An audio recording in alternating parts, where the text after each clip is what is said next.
Now, here's another lesson. Jehovah can use his powerful angels to rescue us from an intimidating situation. In the case of the three Hebrews, they were rescued miraculously. When the king looked into that furnace, instead of seeing three men bound being cremated, he saw four walking about freely. The fourth, obviously, an angel. Now, when they were brought out of that furnace, Daniel 3:27 says they didn't even have the smell of fire. No hair of their body was singed. Now, we've been in homes where people are smokers, and you pick up that smell of smoke very easily. Talking about singeing your hair, hair singes very easily.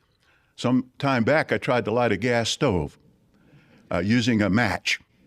I didn't get the timing exactly right. It blew back, burned about half the hairs off my arm. But here they didn't have a hair singed, not even the smell of smoke. Now today, we don't expect Jehovah's angels to deliver us miraculously, but Jehovah can use them to maneuver circumstances. So we find a job to provide for our family. So we find a cooperative doctor who respects our stand on blood, as just a couple of examples. Or he may use the angels to strengthen us, to be faithful in the face of that fiery test. For some reason, I don't have a problem believing that Stephen Lett finds gas appliances challenging to use, or appliances of almost any kind, bless him. So yes, more mad ramblings from Stephen Lett, this time applying the story of the three Hebrews from the book of Daniel being thrown into the fiery furnace, and suggesting that this story teaches us that Jehovah's Witnesses can expect angelic help when it comes to finding jobs. Now today, we don't expect Jehovah's angels to deliver us miraculously, but Jehovah can use them to maneuver circumstances. So we find a job to provide for our family. Isn't intervention of any kind a miracle?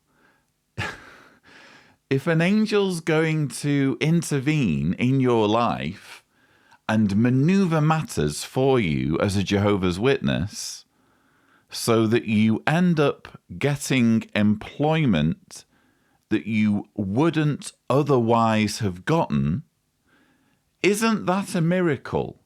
And why would an angel do something like that?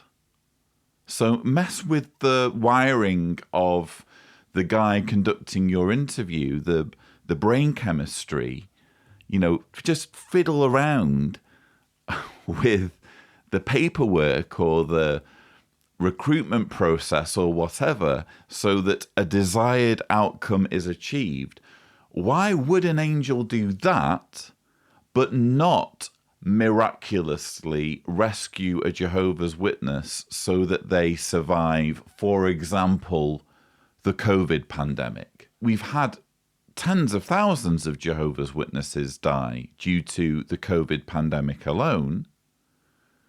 And there are countless examples, including in this very JW Broadcasting episode, which we'll come to later, of Jehovah's Witnesses facing horrendous traumatic experiences and being made to face them without any sort of angelic relief. And yet we're supposed to believe that the physical well-being of Jehovah's Witnesses is of lesser importance when it comes to angelic intervention than finding them the right employment that will help them serve the organization better.